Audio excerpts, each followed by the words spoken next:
did it.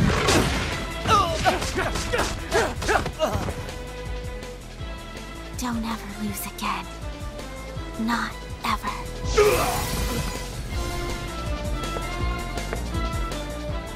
I'm just taking a little advance payment on my reward. Okay, tell me, Bob. Do I come across as weak to you?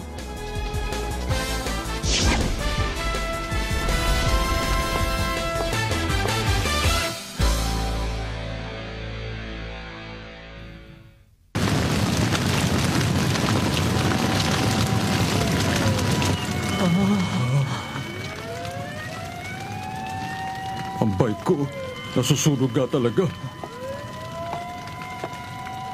At saka mukhang may nagsumbong na sa mga pulis. Sino naman kaya ang gagawa nito sa motorsiklo ko? Hindi ko na alam sa dami ng mga kaaway ko. Huwag kang mag-alala, Bob. Ano? Malalaman din natin kung sinong gumawa niyan. Tapos babawian natin siya, doble pa yung babayad natin. Hindi ganun kadali yun! Saan natin hahanapin ang gumawa nito? Basta hahanapin natin silang lahat. Uumpisahan natin sa mga maliliit. Tapos iisa-isayin natin silang pupulbusin. Hindi tayo titigil hanggang hindi natin nahahanap yung gumawa. Ganun lang kasimple yun, di ba? Ba't ganyan ang mukha mo? May kutob ako na ang maaligid lang dito ang gumawa nito. Hahanapin ko na siya, tatapusin ko na siya. Kadalasan malamig naman ang ulo ko eh. Ngayon lang ako nagalit ng ganito. Sigurado magagalit din si Jackie. Sayang, gustong-gusto niya rin ang bike na yan. Siya nga pala, nasaan na siya? Di ba sabi niya pupunta lang siya sa laundromat? Huh?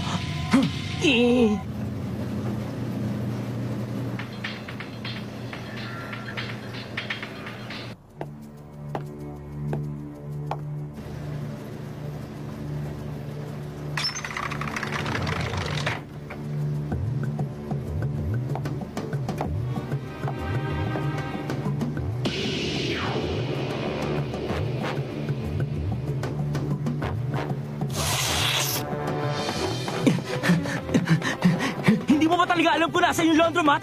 Hindi ko alam. Basta isa-isahin na lang natin ang lahat ng lugar dito. Masama ang kutob ko rito. Huh?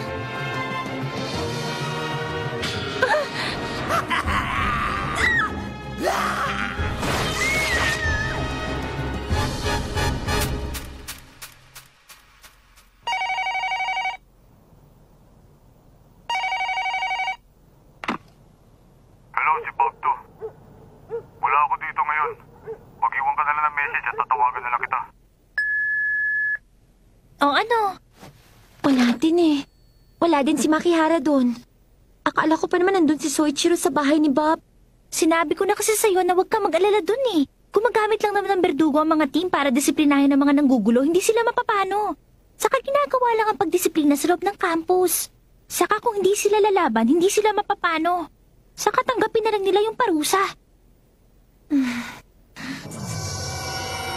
Pero ano itong masamang nararamdaman ko?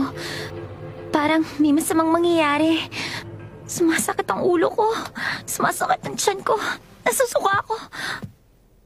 Oh, bakit? Pupunta lang ako sa banyo. Huwag mong sabihin may laman na yan. Sira ka ba? Hindi ako buntis, no?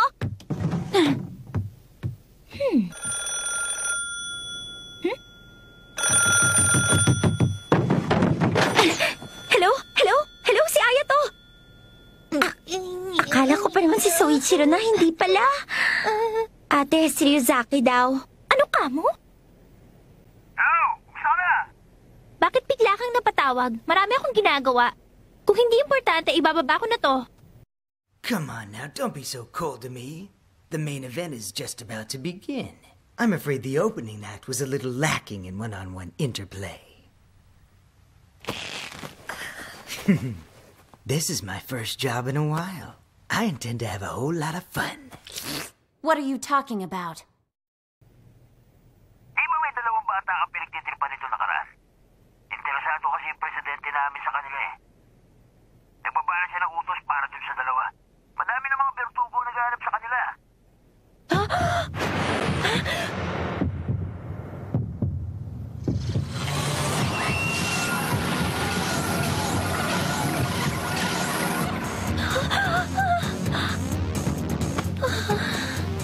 Ano pa kaya mangyayari?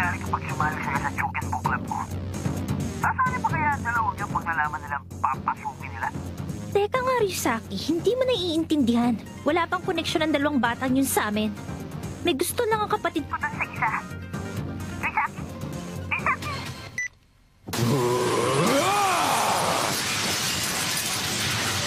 Ito na! Dumating sa dalawang kawawang tupa! Ganun pala. Ang galing mo pala sumipa.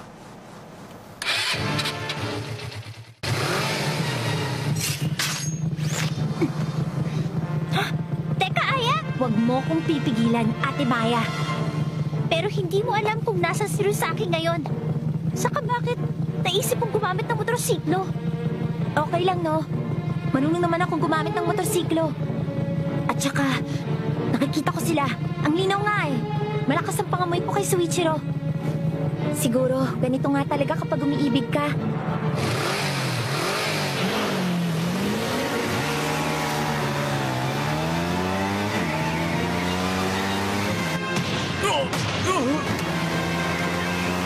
Sobra ka na!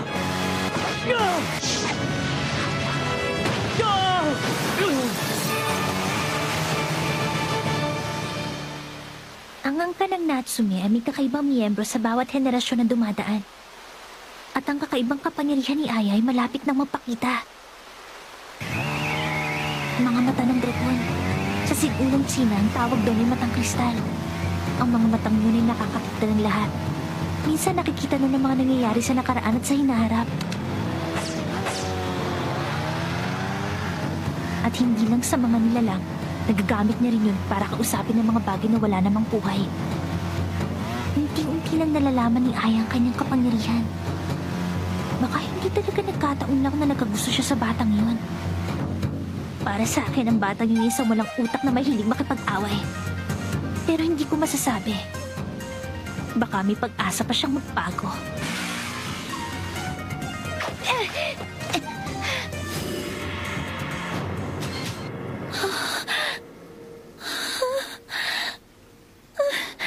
Soichiro! Makihara!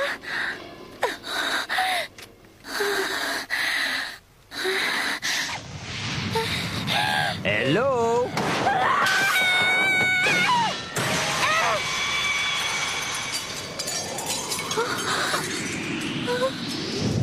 Ikaw ba ang batang kapatid ni Maya? Ang bata-bata mo ka pero napakaganda mo na. Pakisabihan mo na lang itong dalawa na kahiga sa sahig. Ako si Ryusaki Tsutomu, 3rd year, Kentobu High School. Sa susunod na magkita kami, hindi ko na sila pagbibigyan. Magdala sila kama ng notice of withdrawal sa principal bukas, ha? Expulsion. Yan ang parusang naisip ng enforcement team. Huwag ka nang umontra. Magagalit lang ang mga espiritu. Saka kahit ano paggawin mo sa akin, sigurado namang hindi ka mananalo. Huwag ka apurado. Marami pang pagkakataon para makipaglaban sa amin.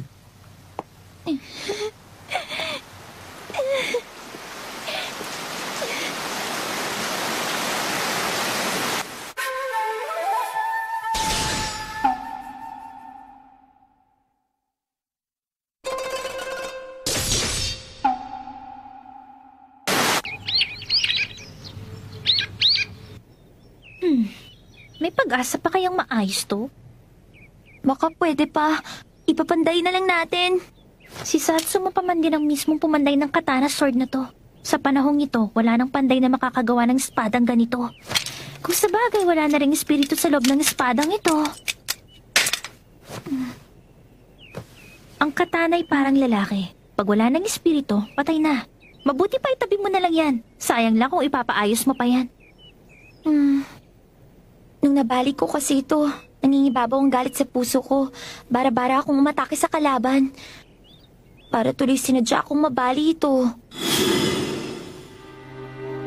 Gusto ko pang lumakas. Gusto ko pang lumakas. Lumakas. Lumakas. Lumakas. Lalakas pa kayong dalawa. Sigurado yan. Hihigitan niyo pa ang lahat. Ate? Ano bang ibig sabihin ng maging mas malakas? Para kasing wala akong may tutulong dun sa dalawa. Ang hirap kasi natalo yung iniibig ko. Tsaka pati yung mga walang kinalaman na damay. Sinilang ako sa angka ng Natsume. At sa murang edad natuto na ako ng martial arts. Akala ko malakas na ako at kaya kong ipagtanggol ang sarili ko. Ang kaso, ano ba talaga ang dahilan kaya gusto ng taong lumakas? Na maging malakas? Ano ba ang ibig sabihin ng malakas? Dati pa yung tinatanong ng lahat ng tao. Sa totoo lang, malinaw at simple lang ang sagot dyan. Gamitin mo ang utak mo, Aya. Kung hindi mo alam ang sagot, anong klaseng martial artist ka?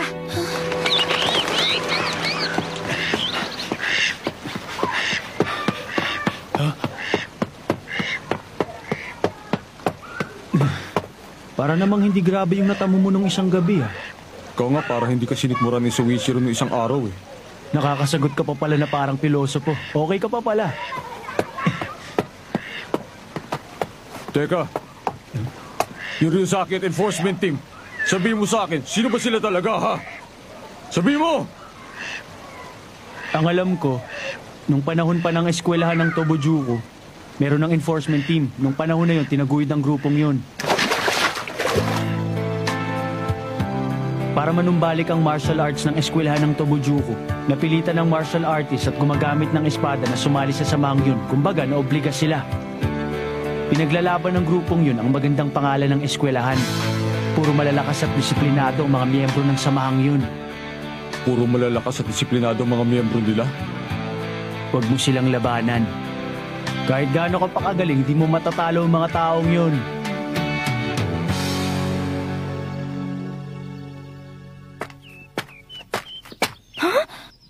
Bakit bukas ang kandado? Oh, ate. Anong problema? Parang nagmamadali ka. Yan lang. Ito ba? Gagamitin ko lang sana ito bilang kapalit ng espada ko. Hindi pwede! Bakit, ate?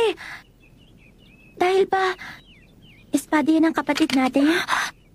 Pero kung hindi pwede, bakit pumayag ka na gamitin ko yung bike? Kay kuya din naman yung motorsiklo na yun, hindi ba? Bakit hindi ko pwedeng gamitin yung katana na yan? Aya! Mangako ka!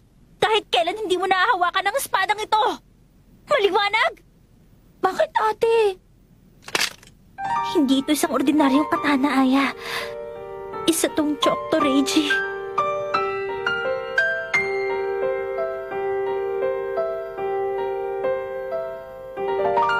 Kapatid ko.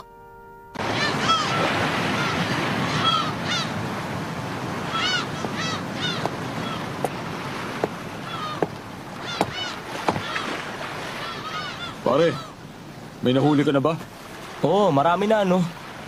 Hindi mo ba nakikita yung mga nahuli ko dyan? Alam mo, minsan napapaisip talaga ako. Bakit ba ang daming bota sa ilalim ng dagat ng Japan? Bakit tinatapo ng mga to? Ang bamalay ko. Si Jackie, kumusta na? Okay lang. Nasa kanila, nagpapahinga. Tulog. Mabuti naman. Maraming salamat sa inyong dalawa. Salamat at tinulungan niyo ako. Salamat, ha. Ang hina talaga natin. Nakakahiya. Oo. Kakaiba talaga ang buhay ng mga talunan, ano? Paano kaya nila tinatanggap ang pagkatalo nila? Hindi ko alam. Wala akong balak alamin dahil hindi ako talunan. Bakit? Ano bang ginagawa ng talunan pagkatapos ng away? Hindi sumusuko. Naghihintay lang ng pagkakataon para kagatin sa lega kalaban niya pagkatapos ng laban.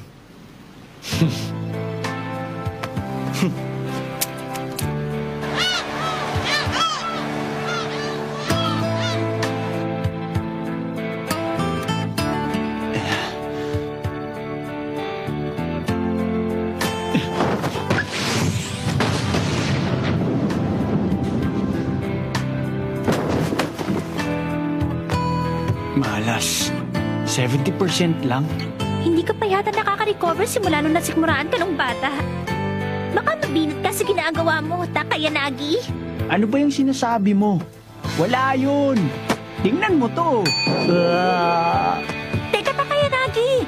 Sinabi ng baka mabinat kasi ginagawa mo eh. Hoy, huwag kang lilembot-lembot dyan. Huh? Hoy, kuya! Long time no see! Ayaw na namin mabuhay sa kaiyan. Hindi naman kami papayag na kakaya-kayanin lang ng mga taga-enforcement team. Kaya nandito na kami. Kaya hihingi na kami ng tulong ninyo. Todo High School, first year. Soichiro Nagi. Ako naman si Bob Makihara. At gusto namin sumali sa Juken Book Club ninyo. Soichiro, sasali ka? Sa loob ng 3 buwan. Pagkalipas ng 3 buwan, magiging mas malakas ako sa inyong lahat. Tapos gaganti kami kay Rizaki. At pababagsakin namin ang enforcement team. Sinabi niya yan na walang bawian. Mga bata, gusto ko ang ugali niyo. Pinabati ko kayo. At mula nung araw na yun, dumating na ang tinatawag na pinakamalakas na miyembro ng Juken Book Club. Ano? Ano ibig sabihin? Ang sabi ko, nag-request si na Maya Natsume na kansilahin ang expulsion ni na Soichiro Nagi at Bob Makihara. Kaya hindi sila aalisin sa eskwelahan. Ang babaeng yun talaga. Alam ba niya kung ano ginagawa niya? Hindi lang yon. Pumayag din siya na sumali ang dalawang yun sa Juken Book Club niya. Yun naman ang hindi nagustuhan ng presidente. Natsume. Bakit? Ano bang sinabi ng enforcement team? Ryusaki? Alam mo, kung ako sa'yo, huwag mo mamalitin ang enforcement team, Maya. Kapag sinabi nilang hindi, hindi. Nakapag-desisyon na sila eh. Patatalsikin sa eskwela ng 2 batang yun. Alam mo naman yun. Sa loob ng campus, kung ano kagustuhan ng enforcement team, yun ang nasusunod. At hindi na pwedeng kontrahin yun. Sasali pa sila sa Juken Book. Wala silang permiso namin, kaya hindi pwede. Hindi mo ba naiintindihan yun? Nakikinig ka ba sa akin? Huwag ka magbingi-bingihan, uy! Uy! Sa palagay ko, malaki ang takot mo dun sa 2 bata. Kung sa palagay mo, habang buhay kang ganyang kalakas, nagkakamali ka. Maya. Alam mo, bihira ako nga pala makita na suit-suit pa yung uniforme mo. Sindihan kaya natin ng konti. O di naman kaya, lilitsunin na kita hanggang pwede na kita kainin, ha? Ginagamit ni Ryusaki ang hangin galing sa apoy. Ganyan na pala siya. Mas malakas na nga siya kumpara sa dati. Kung tutusin, ang dapat lumaban sa'yo yung 2 bata, hindi ako. Pero, nagsasanay din ako ngayon kaya pwede rin kitang patulan. Pasensya ka na sa akin pero maikli pa rin ang pasensya ko. Hindi ako pwedeng magbulag-bulagan. Tara, itong sanga na to lang ang kakailanganin ko para talunin ka. Iyabang mo talaga. Pagsisisihan mo ang araw na ito dahil tatapusin na kita! Maya!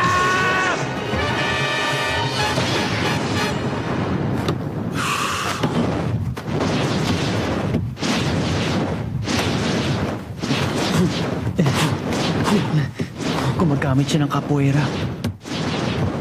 Ano bang ibig sabihin ng malakas? Ano bang ibig sabihin ng maging malakas? Parang alam ko na ang sagot.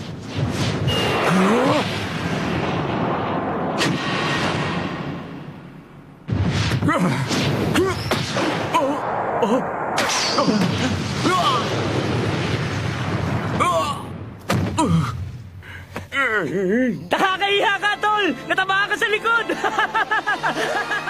Ang lakas mo ay hindi dapat kinukumpara sa lakas ng iba.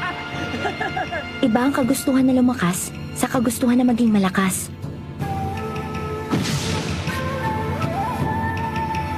Dapat ay alam na ng lahat na laging may ibang tao na masigit na mas malakas kaysa sa kanila. Pero kahit alam nila ito, dahil alam nila ito rin ang siyang dahilan kaya lalo silang lumalakas.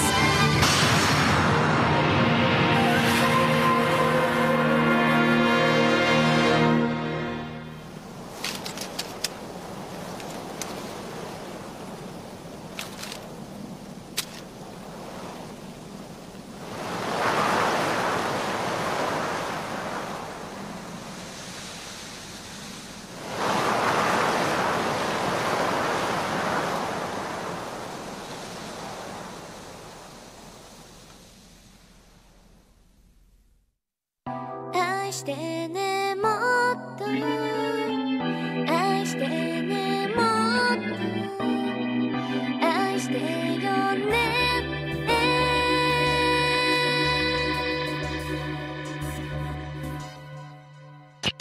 初めて眠れなかった今すぐに会いたい抱きしめられたぬくもりがずっと消えなくてあの日始まった恋今でも変わらない二人だけのこの時をただ大切にしたいから愛してねもっと愛してねもっと愛してよねもっと私だけを見て愛してねもっと愛してねもっと愛してよねもっともっとだったあなたが好き